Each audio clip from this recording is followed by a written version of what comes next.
Mom, please help me. My daughter sobbed as she stood at my doorstep in the middle of the night. She had only been married for 3 months, and now, without any warning, she was here, in tears. My heart sank. What could have possibly happened? When I saw her face, it was swollen, bruised, and battered. I was utterly speechless, unable to comprehend what I was seeing. My beautiful daughter, who was always so full of life, had been reduced to this. I listened as she told me her story, and the more I heard, the more anger bubbled inside me. This was beyond cruel. It was unforgivable. How could this happen? What happened to his promise to make her happy? Every word he had spoken felt like a lie now. I made a vow that night. I was going to get revenge on the people who hurt my daughter. They were going to pay for what they did to her. Let me introduce myself. I'm Marlo, and I'm 49 years old. I divorced when my daughter, Brielle, was still very young, and ever since, I've raised her by myself while working full-time. Brielle has always been a quiet and reserved girl, but she has a strong heart. She's tough, resilient, and a hard worker. Despite the challenges, she always pushed through, and because of her determination, she landed a job at the company she had dreamed of working for. Brielle has always been the light in my life, the reason I kept going even when things got tough. So, when she told me, "Mom, there's someone I want you to meet," my heart fluttered with excitement. The man she introduced me to was named Keaton. He worked for one of her company's clients, and he was 7 years older than Brielle. He looked sharp in his suit and greeted me with a bright smile. At first glance, he seemed like a serious and dependable man. After exchanging a few pleasantries, he surprised me by saying, "I've come today to ask for your blessing to marry Brielle." I wasn't expecting such a bold statement, especially since Brielle was only 21, and they had been dating for just 6 months. I thought I was simply meeting her boyfriend, so this threw me off. "You're both still young," I said, trying to be gentle. "Don't you think it's a bit early to be talking about marriage?" But Keaton straightened up, looked me directly in the eyes, and said with unwavering determination, "I can't imagine my life without Brielle. She's the most wonderful woman I've ever met, and I know I'll never meet anyone like her again." Brielle, standing beside him, added, "Mom, I feel the same way. Please, give us your blessing." It was clear that their minds were already made up. What could I do but support them? Moved by Keaton's sincerity and my daughter's heartfelt request, I finally agreed.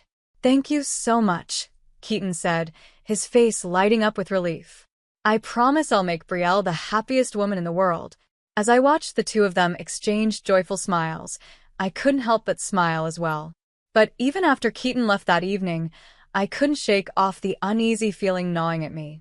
Was this really the right decision? Were they rushing into this too quickly? I reminded myself that every parent feels this way when their child gets married. Maybe it was just my protective instincts acting up because, in truth, I hadn't expected my daughter to marry so soon. I kept telling myself that everything would be fine. They looked so happy together. Things moved fast after that. We met Keaton's parents, and the wedding planning started. Both Brielle and Keaton were only children, and his parents, who had always wanted a daughter, immediately adored Brielle. They seemed so thrilled at the idea of having her in their family. One day, Brielle came to me and said, "Mom, after we get married, I'm thinking about living with Keaton's parents." I was taken aback. It was clear that Keaton's parents loved her, but moving in with them so soon? "Are you sure about this?" I asked, concerned. "I've heard living with in-laws can be tough, even under the best circumstances." Brielle smiled reassuringly. "I get along well with them, and with Keaton there, I'm not worried." I trusted her. Brielle was always sincere, and she had a way of winning people over, especially her elders. Besides, their house was only a 30-minute drive from mine, so if anything ever happened, I could be there quickly. And with that, Brielle's new life as part of her in-laws' household began after the wedding. At first, I assumed Brielle was busy adjusting to her new life, but about a month after she moved in, I noticed some changes. The daily texts she used to send me suddenly stopped. Even when I messaged her, she rarely replied. I didn't want to interfere too much in her new life, but I was starting to worry. So one evening, I decided to call her. To my surprise, Keaton answered the phone. "Mother-in-law, what's going on?" he asked, sounding polite. "Can I speak to Brielle's?" I asked, eager to hear my daughter's voice. "She's in the bath right now," he said calmly. "Don't worry, she's fine." His tone was soft, yet there was something about it that made me feel uneasy, as if there was no room for me to ask further questions. Reluctantly, I ended the call, without speaking to Brielle. But after that, my daughter's silence continued. There were no messages, no calls that I made up my mind. I needed to see my daughter face to face. Keaton's mother had told me I was welcome to visit any time, so I decided to go to their home on the weekend. When I arrived, I rang the doorbell and heard Keaton's mother's voice over the intercom. Her tone was unusually curt as she told me, "Brielle's out with Keaton. I'm sorry for showing up unannounced, but do you know what time they'll be back?" I asked, hoping for a more welcoming response. Instead, she sighed heavily, clearly annoyed. "You should call before coming over." "I don't know when they'll be back," she replied. Her attitude threw me off, and I left without further pressing. As I walked away, I couldn't shake the feeling that something was very wrong. Keaton and his mother didn't seem like the same people they were before the wedding. The uneasy feeling gnawed at me for days. I thought maybe I was overthinking things, but I couldn't help it. I needed to know that Brielle was okay. Desperate for reassurance, I called her workplace, hoping to at least hear some good news. What they told me, however, left me in utter shock. "Brielle resigned a while ago," they said. "We've been scrambling because she quit so suddenly." I was stunned. Brielle had worked so hard to land that job. It had been her dream for so long. We had cried tears of joy when she got the offer, and she had been so excited to juggle work and her new life. It made no sense that she would suddenly quit. Something was definitely wrong, but I didn't know what to do. Should I confront Keaton? Go to their house again? Or maybe even contact the police? 2 days after learning about Brielle's resignation, an unexpected event occurred. It was the middle of the night, around 2:30 a.m., when my doorbell rang. I wasn't expecting anyone, especially not at this hour. Suspiciously, I peeked at the intercom screen. The lighting was poor, but the figure outside looked like Brielle. My heart raced as I rushed to the door. I flung it open, and there she was, my daughter, standing before me, but not as I remembered. Her face was swollen, bruised, and completely unrecognizable. "Brielle, what happened?" I gasped, my voice filled with panic. "I've been so worried. I couldn't reach you." "Mom, I'm sorry," she whispered, tears streaming down her battered face. For a moment, I was frozen, unable to process what I was seeing. Brielle, my precious daughter, was in a state I could never have imagined. I wrapped my arms around her as she sobbed uncontrollably.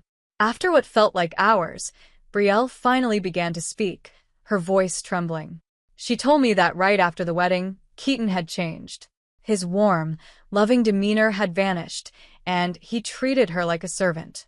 "You're here to serve us now," he had told her, and from that point on, he and his parents had treated her like a slave. I had feared something like this, but hearing the details made my blood boil. Every bruise on her body was the result of their cruelty. Keaton and his parents had done this to her. "I didn't want to worry you," Brielle said, "but I couldn't take it anymore." Seeing my daughter in such pain, I felt an overwhelming need for revenge rise within me. I couldn't stand the thought of those people getting away with what they'd done. They had promised to make her happy, but instead, they had brought her nothing but misery. In that moment, I made a silent vow. I would never forgive Keaton and his family for this. They were going to pay. For now, I focused on getting Brielle the care she needed. The next morning, I took her to the hospital to have her injuries treated. Once she was bandaged and a little more rested, I decided it was time to confront Keaton and his family. When we arrived at their house, there was chaos inside. They had clearly realized Brielle was missing. Keaton's father was the one who came to the door. The moment he saw me, his face twisted in anger. "So, you took her, did you?" he shouted. I wasn't intimidated. "Can you explain why my daughter is in this condition?" I demanded, my voice steady, but filled with fury. Standing beside me, Brielle looked small and fragile, her face still swollen, bandages covering her wounds. Seeing her like that seemed to make them nervous, especially with the neighbors nearby. Reluctantly, they let us inside. For a moment, they looked uneasy, but it didn't take long for their true colors to show. Keaton's mother glared at Brielle and spat. We were just disciplining her because she wasn't doing her duties properly. Disciplining her? I shot back. And Keaton, didn't you promise to make her happy? What happened to that? Keaton's cold response was almost too much to bear. That promise depended on her fulfilling her role as a wife, but she was too busy with her job. He looked at Brielle without a hint of remorse. That's why I submitted her resignation letter for her. My heart sank as I realized Brielle hadn't quit voluntarily. Keaton had done it behind her back. Brielle tearfully explained that she hadn't known until it was too late. Keaton had been unhappy with how much time she was spending at work, and since she often came home later than he did, he took matters into his own hands. Brielle was working hard because she loved her job, I said, barely able to contain my rage. I don't care, Keaton said dismissively. If she can't handle both, then she shouldn't work. Keaton's father chimed in, he's right. Just the other day, it took her an hour to make dinner. She can't handle simple household chores. Brielle's shoulders trembled. How could they say such things? She had tried her best. If Keaton's mother saw Brielle struggling, why didn't she step in to help? But Keaton's mother crossed her arms and said harshly, when I came here as a bride, I decided enough was enough. I needed to see Brielle face to face, no matter what. Keaton's mother had once told me I was welcome anytime, so I went to their home on a weekend, hoping to catch Brielle. When I rang the bell, Keaton's mother responded curtly over the intercom, telling me that Brielle and Keaton were out.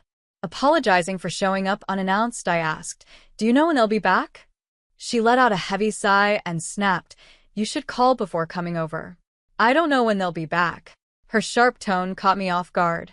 With no choice, I left, but the feeling that something was deeply wrong lingered, gnawing at me. Keaton and his mother were acting completely different compared to before the wedding, and I couldn't ignore my growing worry. I tried to convince myself I was overthinking things, but my concern for Brielle only grew. After much deliberation, I decided to call her workplace. I was hoping to hear something that would calm my fears, but what I found out instead made my heart drop. Brielle resigned suddenly, her office told me. We've been struggling since she left without any notice. My mind raced. Brielle had worked so hard to land that job. I knew how much it meant to her. It was her dream, and she had been thrilled to balance her new life and career. It made no sense for her to quit like that. Something was terribly wrong, but I wasn't sure what to do next. Should I go back to Keaton's house? Should I involve the police? 2 nights later, just after 2:30 a.m., my doorbell rang. Startled, I peeked through the intercom screen. It was too dark to see clearly, but the figure looked like Brielle. Without wasting a second, I dashed to the door and flung it open. There she was, my daughter, but not the Brielle I remembered. Her face was swollen and covered in bruises, barely recognizable. My heart shattered. Brielle, what happened to you? I gasped, pulling her into my arms. I've been so worried. I couldn't reach you. Mom, I'm so sorry, she whispered, her voice trembling. She looked so broken, and I couldn't bear to see her like this. I held her tightly, trying to calm her down as she sobbed uncontrollably. After a long while, she finally started to speak.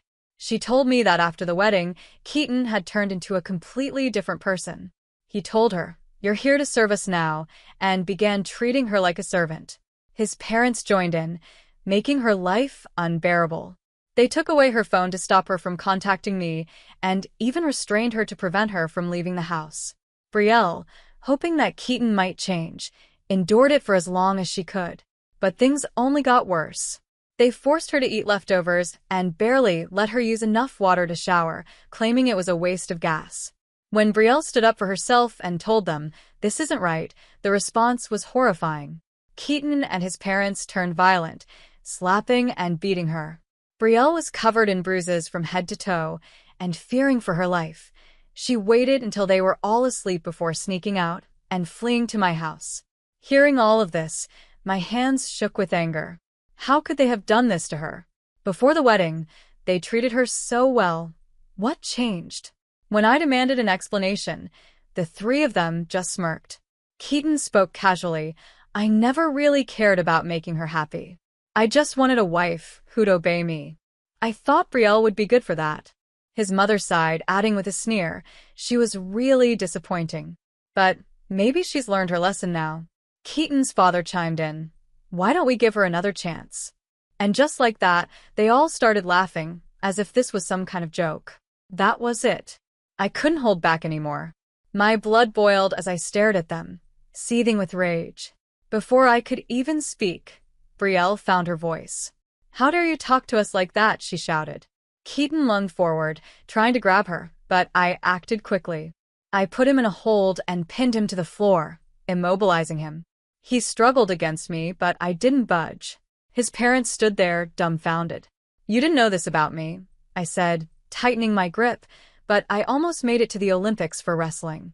I had to quit because of an injury, but I'm still pretty good. Keaton thrashed around, tears welling up in his eyes, but he was no match for me. When I finally let him go, he slumped to the floor, utterly defeated. I stood up, cracking my knuckles, and looked at his parents.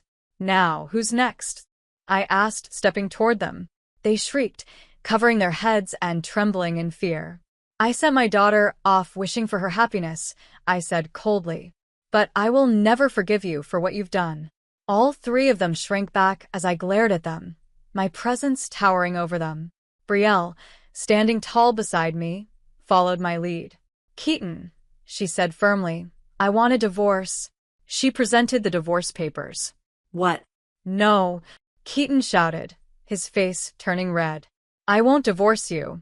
This morning, I took Brielle to the hospital and got a medical certificate for her injuries, I said calmly. I also filed a police report. We'll be fighting this in court. At that, panic swept over their faces. Keaton and his parents started sweating profusely, their confident smirks replaced by fear. Please no. What about our reputation? They cried. Brielle shook her head in disgust. I want this divorce as soon as possible, she said. We'll see how much you regret what you've done, I added as we gathered Brielle's belongings and headed for the door. Keaton's pitiful voice echoed behind us. Wait. Please. But we didn't turn back. In the end, the divorce was finalized, and Brielle received $100,000 in compensation from Keaton. The police report was accepted, and the authorities questioned all three of them. Though they were released soon after, their house became the talk of the neighborhood, and they were shamed in their community. Keaton's actions caught up to him at work too, and he was removed from the fast track to promotion. As for Brielle, she began to heal, both physically and emotionally, and slowly started looking for a new job. As for me, I realized my life was far from over.